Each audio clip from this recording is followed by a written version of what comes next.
Muy bien, seguimos en Monitor Económico. Es momento de ir a nuestra entrevista del día. Tema energía es lo que queríamos hablar y de hecho ya planteamos esto en nuestras redes sociales en la consulta que estamos haciendo hoy en el Twitter.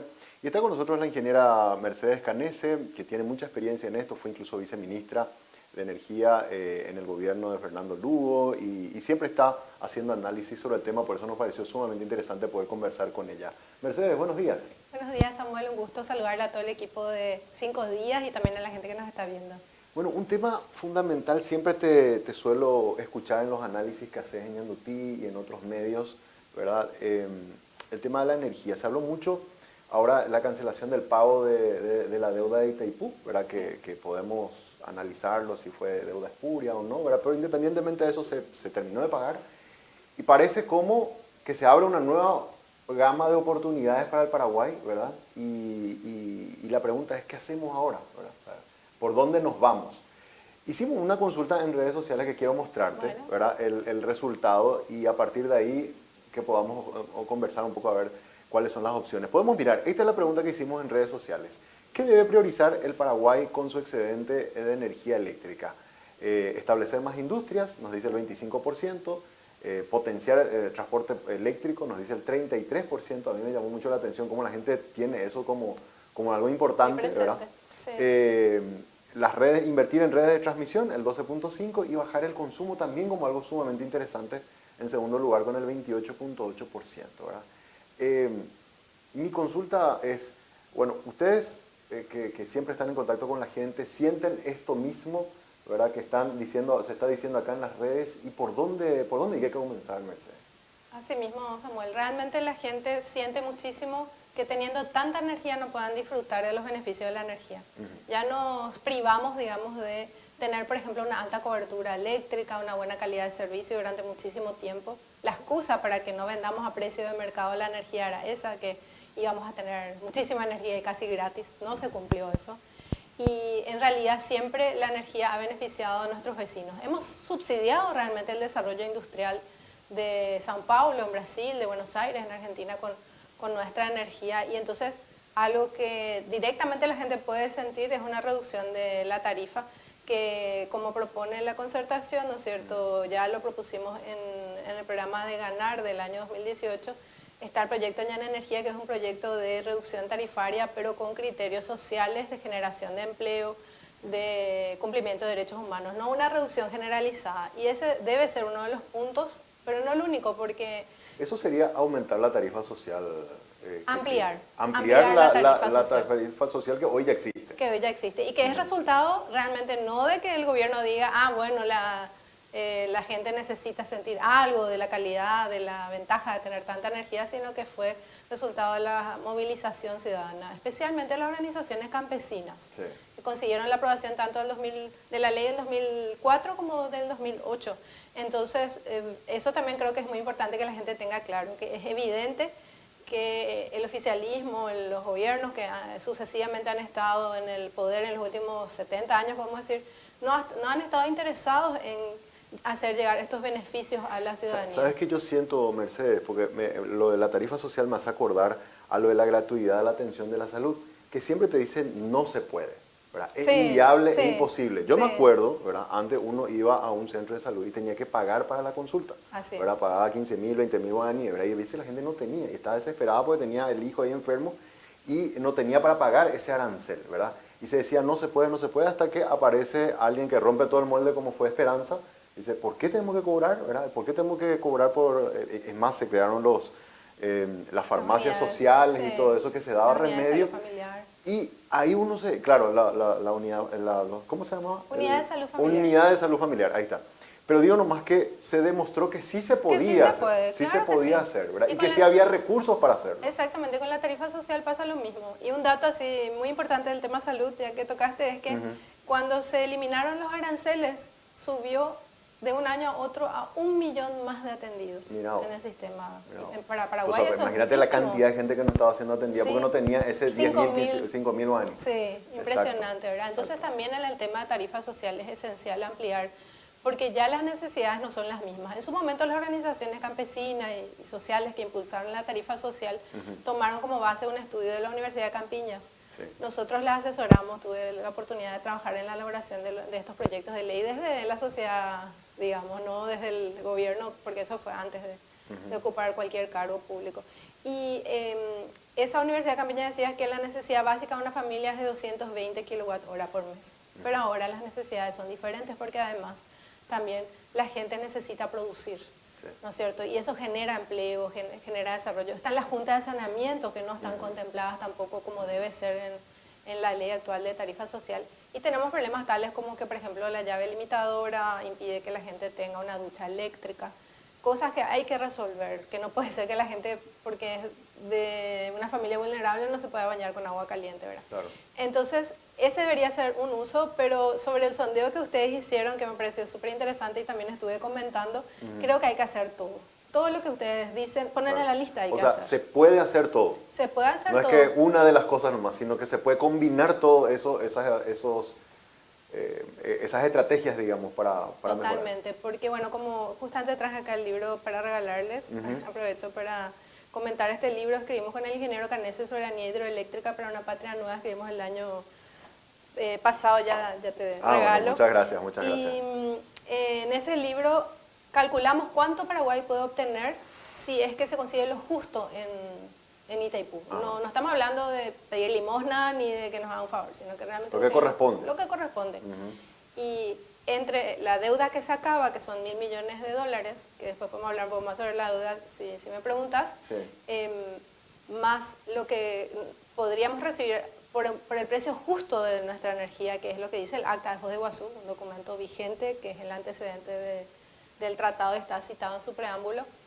Entonces hicimos el cálculo a $55 el barril, está por encima de los 70 ahora, pero para ser bien conservador el cálculo, nos sale que el beneficio por vender a precio de mercado sería más o menos $1.800 millones al año. Entonces tenemos 1.000 millones más 1.800, más los 700 millones que hoy ya recibimos de renta eléctrica, en CONACYT, en royalties, y otros conceptos. Entonces son $3.500 millones que podríamos obtener anualmente. Y para una economía como Paraguay eso nos transforma todo. Totalmente, por eso alcanza, ¿verdad? Aparte que también en su momento el proyecto Ñana Energía se hizo sobre el uso de los gastos socioambientales, de responsabilidad socioambiental, que es el famoso gasto social de las binacionales. O sea, ni siquiera es usando todavía este beneficio que podemos tener, porque claro, fue en el 2008 y eso estaba todavía más para el futuro. Entonces se puede hacer todo.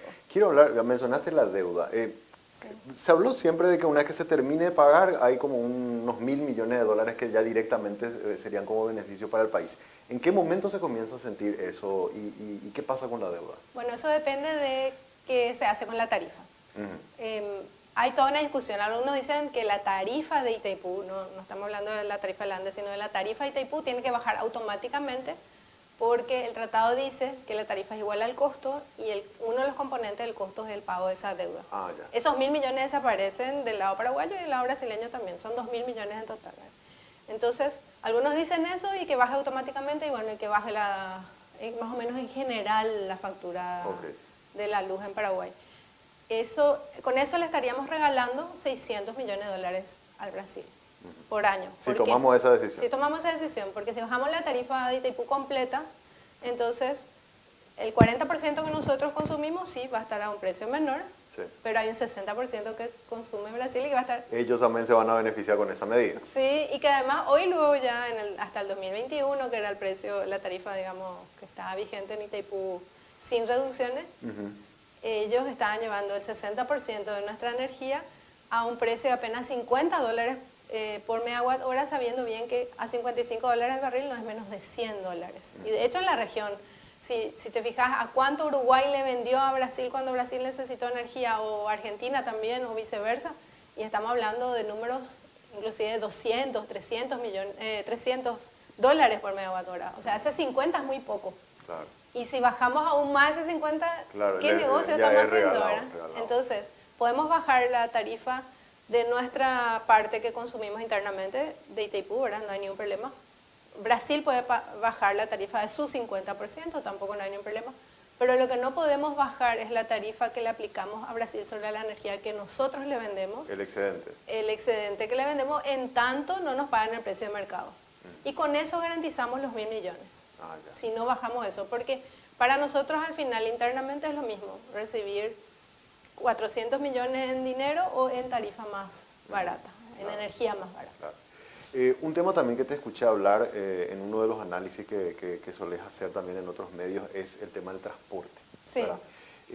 Los paraguayos nos sentimos, o sea, y sobre todo los que vivimos en Asunción, Gran Asunción, nos sentimos muy frustrados con lo que ocurrió con el Metrobús, ¿verdad? Porque era una ilusión de por fin comenzar un sistema de transporte con energía eléctrica y que mejore la calidad de movilidad en la capital, y al final terminó como terminó, ¿verdad? Sí. Incluso yo hablé, el mes pasado, porque hablé con autoridades del BID y ellos dijeron, nosotros no queremos saber más nada de fondear esto, no nos vamos a meter nunca más.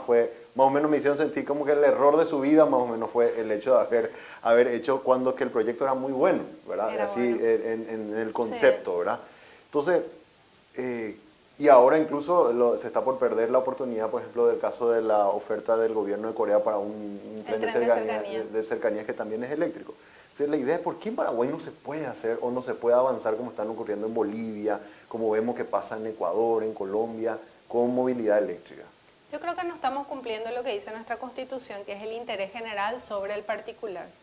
Y vos ves, Bolivia es un país que su producción es gas, no es electricidad, sin embargo están avanzando Cochabamba muchísimo. Es hermosísimo, perdón, Cochabamba era donde hace poco, no me acuerdo, creo que fuera creo ahí. que es Cochabamba donde inauguraron hace poco un tren ligero. Un tren ligero, sí, el año pasado lo inauguraron. Tuve la oportunidad de ver los sistemas de transporte que tenían trolebús eléctrico, metrobús eléctrico, tenían a gasoil, tenían uno que le llamaban ecológico que era con alcohol.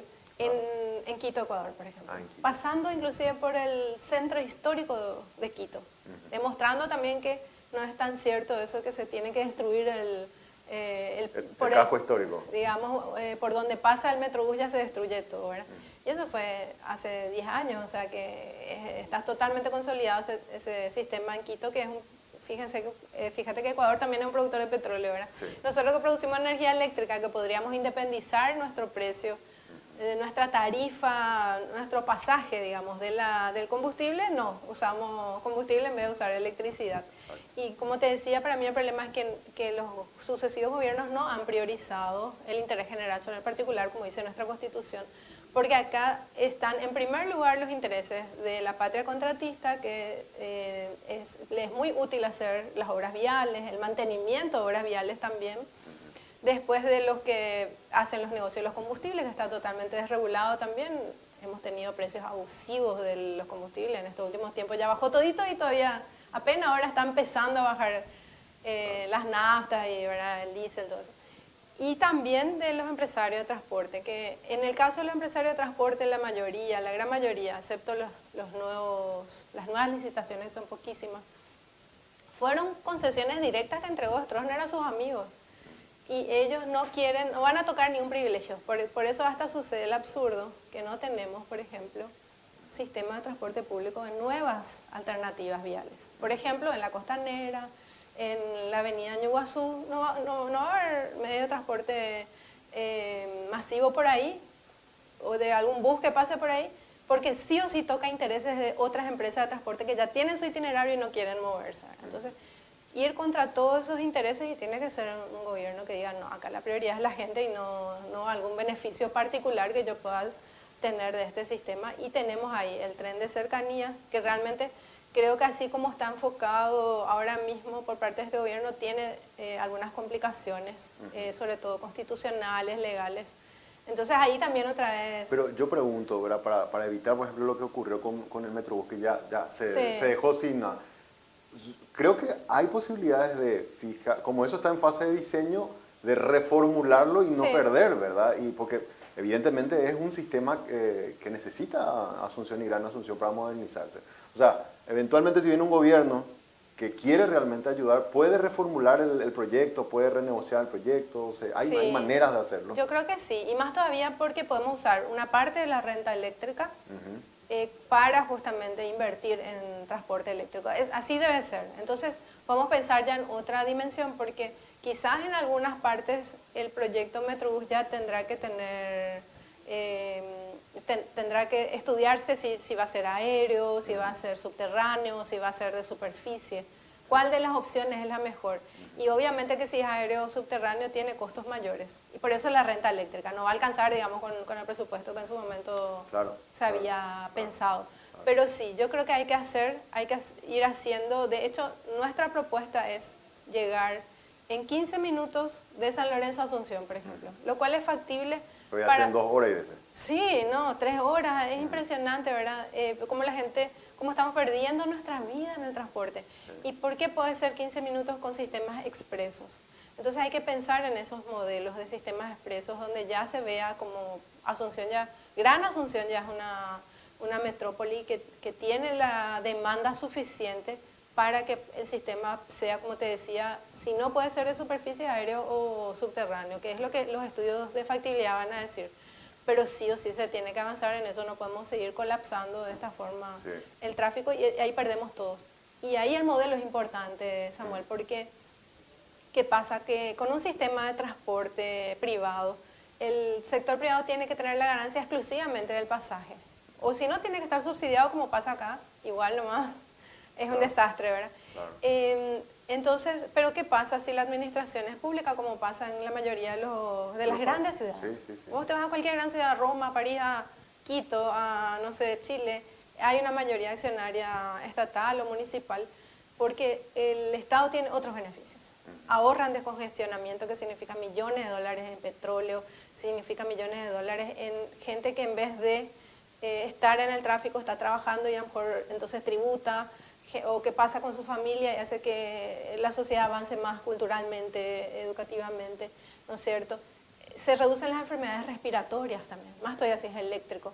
Se reducen los accidentes de tránsito, o sea, hay un montón de beneficios que como Estado se tiene, que se ahorran y están calculados ya hoy con todo el avance que tiene la ingeniería de transporte, cada una de estas cosas se calcula ya y que hace que globalmente sea muy conveniente invertir en el transporte, pero no solamente por el pasaje, por todos esos otros beneficios. Y ahí lo que la gestión privada tiene esa dificultad.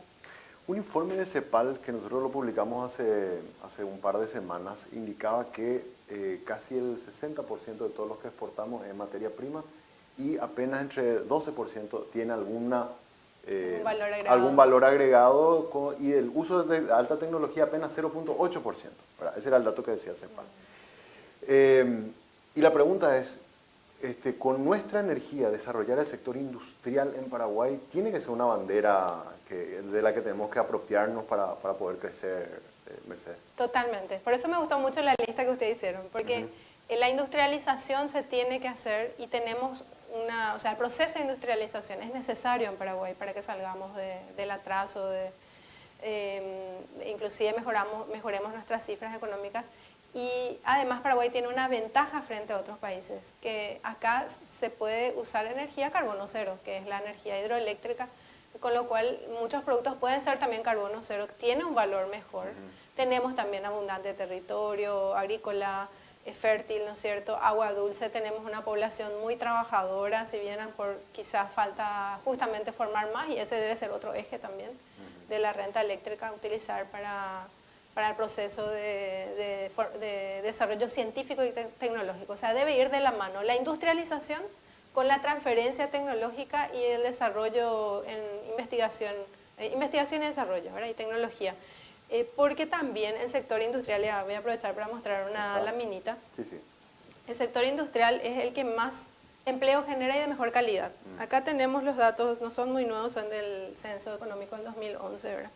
Donde vamos a ver que lo que está en azul son las unidades económicas y las industriales son poquísimas, apenas 4,7%, ¿no es cierto? Lo que más tenemos son comercio y servicios.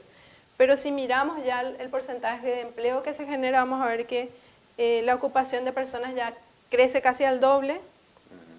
Y si miramos las remuneraciones, es prácticamente un tercio. O sea, un tercio de las remuneraciones en Paraguay aporta un sector industrial que apenas representa, dije mal, 24%. No es realmente 24, sino 24.000 unidades económicas. De un total más o menos de 200.000, ¿verdad? Estamos hablando de un orden de un poquito más del 10%. Apenas un 10%, pero acá vamos ya casi por el 30%. Claro. Entonces, este es un elemento clarísimo de por qué tenemos que industrializarnos. Empleos de más calidad y a mejor y en más cantidad también. Sí. Y lo que ha sucedido con nuestro país, al contrario, es que nos desindustrializamos. Esta otra lámina muy útil para ver eso.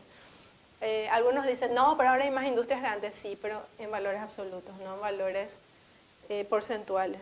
Acá podemos ver en celeste lo que era en 1962 el sector industrial, que era el 31% de la participación del Producto Interno Bruto. Y ahora bajó apenas al 20%. En vez de aumentar. En vez de aumentar. Sí, y de hecho se nota eso. Hay mucha gente que te dice en ciertos barrios, como donde yo vivía, que es el barrio Itapunta, estaba lleno de fábricas, ahora ya no, ¿verdad? Ciertamente las industrias se mueven, pero sobre todo en el valor porcentual crecieron más los otros sectores que la industria. ¿Y cómo va a hacer eso? No estamos desindustrializando, estamos empeorando nuestra calidad de empleo, y con la energía eléctrica podemos hacer eso. También podemos hablar ahí de la zona de frontera, que es donde ya tenemos comercio electrónico, por ejemplo. Exacto. Y pasar de comerciar a producir sería el salto que debería dar Paraguay con la energía eléctrica. Ahora, en tu experiencia como ex viceministra, ¿verdad? Se habló muchas veces de que Paraguay necesita un Ministerio de Energía, sí, que diseñe política, que mire estos números y que diga, señores, esto tenemos que revertir, ¿verdad? Y no sé por qué hay tanta resistencia a hacerlo, ¿verdad? Hasta hoy día. Sí. ¿Qué tan urgente es que Paraguay tenga ese Ministerio de Energía, sobre todo siendo un país altamente productor, ¿verdad? Y sin un rector, digamos, que nos marque el camino? Mucho más urgente que en un país que solamente usa la energía eléctrica, ¿verdad? O digamos, es un consumidor nada más de energía. En realidad la energía es clave para todo, porque la energía hace más eficiente el trabajo humano y es indispensable para el cumplimiento de derechos humanos. Entonces, casi no hay ya país en toda América Latina y el Caribe que no tenga un Ministerio de Energía, o inclusive algunos que tienen dos, porque tienen uno para hidrocarburos, otro para electricidad, por ejemplo, como pasa en Ecuador o en Venezuela. En Paraguay ni siquiera tenemos eso, tenemos apenas un viceministerio, y creo que en realidad hay un problema ahí de también status quo. O sea, Itaipú quiere hacer lo que quiere, Yacyretá quiere hacer lo que quiere, Petropar quiere hacer lo que quiere, porque Petropar ahora encima no depende del viceministerio, sino que depende de industria y comercio, ¿verdad? O sea, en todas esas instituciones hay demasiados intereses que de repente aparezca alguien sobre, que les comienza a controlar a todos, a marcar la cancha, ahí eso es lo se que complica. Impide. Porque, para ellos. Mira, yo había hecho hace poco nomás la estadística, y creo que se presentaron algo así como 12 proyectos ya de creación de ministerio en el Congreso. Inclusive mensajes del Ejecutivo, porque Fernando Lugo presentó un proyecto de creación del Ministerio de Energía también casi al final de su mandato. E inclusive se llegó a media sanción, hasta la media sanción se llegó. No se pudo de repente superar el Senado o diputados, porque de las dos cámaras hubo iniciativas. Y me parece que el principal problema es eso, que no quieren que haya un control.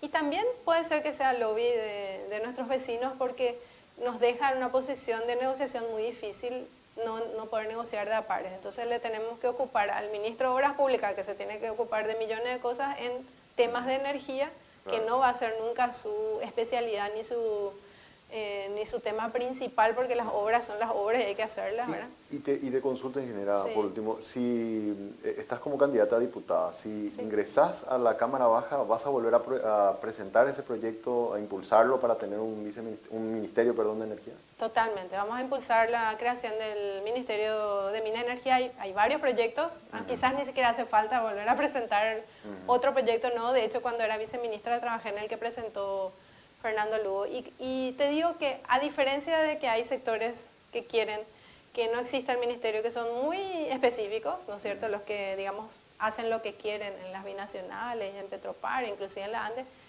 toda la academia te dice que sí tiene que haber un Ministerio de Energía, y surge en los debates así sobre este tema con la ciudadanía, con cualquier sector organizado. ¿Por qué no hay un Ministerio de Energía? O sea, realmente debe ser un tema de altísimo consenso. Crear el Ministerio de Energía es clave para que tengamos una política energética que nos permita seguir disfrutando de energías renovables por mucho tiempo en Paraguay, porque tenemos que tener en cuenta también que la energía de Itaipú y Yacyretá va a llegar un momento que vamos a estar usando completamente y vamos a necesitar más fuentes de energía. Y además también desde la función del Congreso es súper importante que controlemos lo que el Poder Ejecutivo define en relación a Itaipú en el 2023. O sea, a mí me parece eso clave, ¿verdad? ¿Qué opinas? Porque ahora nomás me acabo de acordar, se habló en algún momento de que una vez que se termine de pagar el tema de la deuda de Itaipú, sería bueno crear un fondo soberano, ¿verdad? Con la renta eléctrica, ¿verdad? ¿Esa idea te parece que se puede trabajar para poder esos recursos eventualmente distribuirlo de una mejor manera o tener un colchón para casos, por ejemplo, como el 2020, donde en vez de salirte a deudar, vos tenés un fondo? ¿Qué opinas respecto a esa idea que en algún momento se llegó a hablar sobre el tema de la energía? Bueno, sí, justamente, inclusive en el gobierno de Fernando Lugo se habló del tema y dentro de Fondeje había como un fondo anticíclico, ¿no es cierto?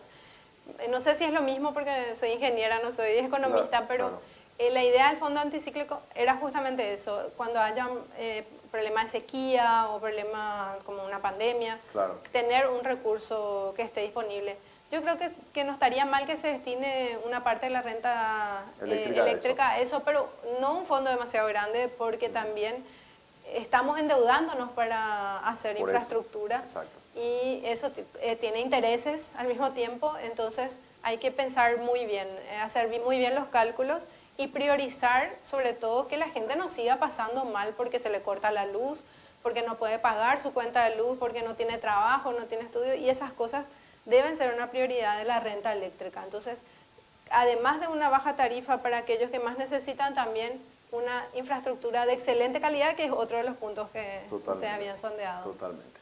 Bueno, ingeniera, te agradezco mucho por la visita. Realmente un gusto poder conversar contigo sobre este tema. Me parece que es un tema que yo lastimosamente en este proceso electoral no estoy viendo que se hablen de estas cosas. Esto es lo que realmente importa, ¿verdad?, al ciudadano común, porque le va a afectar en su vida diaria, ¿verdad? Que hayan autoridades que lleguen al poder, ya sea en el Ejecutivo o en el Legislativo, que planteen estos temas, ¿verdad? Y me parece importantísimo poder debatirlo y que la gente realmente, al ir a las urnas en abril, ¿verdad?, elija candidatos que por lo menos tienen proyectos o ideas que puedan ayudar a mejorar su calidad de vida. Así es, Samuel, te agradezco mucho por el espacio. Yo creo que en estas elecciones del 30 de abril se elige entre seguir con los Vendepatria o apostar por la soberanía hidroeléctrica y por eso la participación de la gente y el voto consciente es súper importante y tampoco poderme sin felicitarle a las compañeras mujeres por el Día Internacional de la Mujer, invitarle especialmente a las jóvenes y a las mujeres en general a estudiar también ciencias duras y a meterse en la energía. Eso mismo, eso mismo. Bueno, y muchas felicidades también, viceministra, por esto, aprovechando también la recordación del Día Internacional de la Mujer. Con esta nota ponemos punto final hoy a Monitor Económico, agradeciendo a ustedes por su sintonía. Nos encontramos mañana puntualmente a las 10.